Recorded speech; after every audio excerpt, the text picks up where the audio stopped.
Baik, salam channel Injili. Pada siang hari ini kita akan bertemu kembali lagi di salam channel Injili. Di sini saya membahas tentang kerusakan total. Jadi, kerusakan total ini adalah ketidakmampuan total. Jadi pada umumnya itu banyak orang lebih menyukainya istilah daripada kerusakan total itu. Kerusakan total itu memberikan kesan bahwa manusia itu telah menjadi seburuk yang dimungkinkan. Jadi keberdosaan manusia itu adalah lebih merupakan adanya kekurangan pada manusia daripada suatu karakteristik yang positif. Jadi kerusakan total itu bukan berarti ia tidak dapat menjadi lebih jahat lagi, melainkan bahwa tidak ada satupun perbuatannya yang baik, karena dosa telah merusak setiap aspek kehidupannya. Jadi penyebab daripada kerusakan total ini menurut Stephen Tong yaitu dosa adalah tempat di mana kemuliaan tidak hadir, dan gelap adalah tempat di mana terang tidak hadir juga. Jadi jahat adalah di mana kebajikan tidak mencapainya. Jadi dosa adalah kekurangan kemuliaan Allah, sehingga bisa timbulnya itu kerusakan total, karena kemuliaan Allah itu tidak ada di dalam dirinya. Jadi sumber daripada dosa itu di mana dosa Adam didapati di semua keturunannya. Jadi semua manusia itu mati secara rohani, bukan secara jasmani. Jadi sebagai akibat daripada dosa, dan dosa itu diturunkan melalui perkembangbiakan secara alami manusia, umat manusia. Jadi ketika benih laki-laki membuahi benih perempuan, maka perempuan itu juga dibuahi oleh benih dosa. Dengan cara ini setiap bayi dicemari dengan benih dosa sejak ia berada dalam kandungan. Jadi dosa manusia itu segera merambat pada seluruh tubuh manusia, dan seluruh naturnya tidak ada yang tidak tersentuh oleh dosa. Jadi seluruh tubuh dan jiwa manusia itu telah dicemari oleh dosa. Jadi kerusakan manusia itu jelas dikatakan bahwa dikatakan oleh kita, misalnya dalam kitab Kejadian pasal 5 pasal 6 ayat 5 dan Mazmur pasal 14 ayat 3. Bisa kita juga lihat dalam kitab Roma pasal 7 ayat 18. Jadi kerusakan total di sini adalah bukanlah berarti bahwa natur manusia itu telah rusak serusak-rusaknya. Dalam kehendak kerusakan ini menyatakan dirinya sebagai ketidakmampuan spiritual.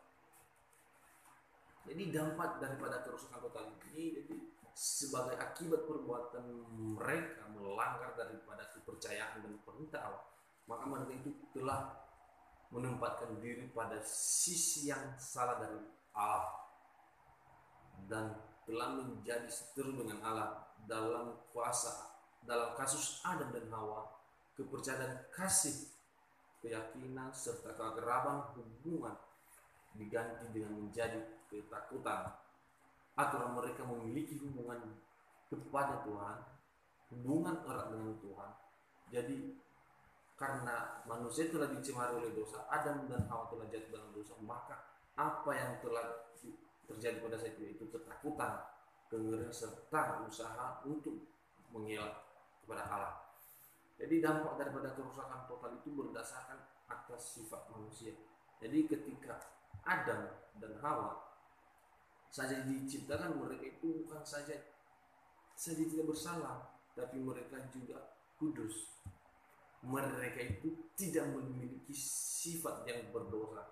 Jadi mereka merasa malu, hina dan tercemar. Ada sesuatu yang mereka sembunyikan, yaitu mereka telanjang dan tidak tampil di hadapan Allah dalam keadaan keji atau dalam keadaan salah atau berdosa. Jadi Allah telah berfirman, di mana Allah telah berfirman mengenai pada pohon yang mereka makan itu, pada hari yang engkau memakannya pastilah engkau akan mati. Bisa kita lihat Kejadian pasal 2 ayat 17. Dan di kematian di sini pertama-tama itu adalah secara rohani, yaitu terpisahnya hubungan yang baik antara manusia dengan Allah. Jadi kematian rohani ini tidak hanya berarti bahwa manusia tidak mampu menyenangkan hati Allah, tetapi juga bahwa sifat manusia sudah tercemar. Bisa kita lihat dalam Roma pasal 5 ayat ke-12. Jadi dampak kerusakan total ini adalah atas tubuh manusia. Jadi ketika kita tahu bahwa ketidaktaatan manusia ini pasti akan mati, di mana Allah masuk tubuh kita ini juga. Jadi Allah berfirman kepada Adam, sebab engkau debu dan engkau kembali menjadi debu. Jadi kita tahu bahwa dosa telah masuk ke dalam dunia ini oleh satu orang saja, maka dosa itu juga adalah maut. Bisa kita lihat dalam Roma pasal 5 ayat 12. Jadi Paulus mencantumkan konsepsi kematian yang menyeluruh baik visi maupun rohani dan abadi. Jadi dampak kerusakan daripada kerusakan total ini adalah terhadap lingkungan, di mana kita bisa tahu bahwa pada mulanya mereka berada dalam lingkungan yang paling indah dan sempurna. Jadi kini terpaksa mereka harus tinggal dalam lingkungan yang tidak sempurna dan ganas. Lingkungan mereka itu jelas berubah karena dosa.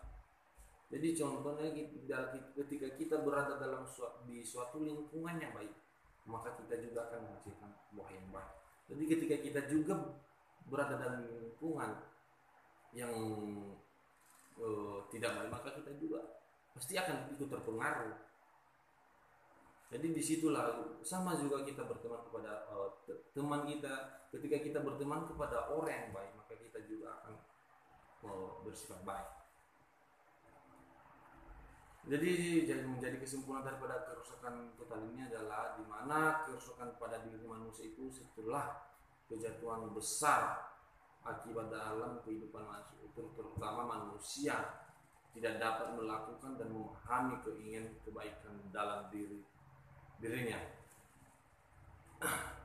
Jadi kerusakan total ini juga itu di mana tidak seorang pun yang dapat mencari Allah, tidak seorang pun yang benar, tidak seorang pun yang baik juga, dan semua manusia telah berdosa, telah kehilangan kemuliaan Allah, dan tidak seorang pun juga yang mengetahui dan menginginkan keselamatan yang sejati daripada Allah. Jadi pikiran dan perasaan atau kehendak manusia itu telah tercemar oleh dosa. Jadi manusia dalam kondisi mati dan hamba saat itu Buddha yang telah ditawan oleh dosa. Jadi marilah kita berubah. Kita itu telah tercemar oleh dosa. Jadi makanya dikatakan itu kerusakan total. Baik, terima kasih hasil dari presentasi saya. Salam channel Injil, Tuhan Yesus memberkati. Shalom.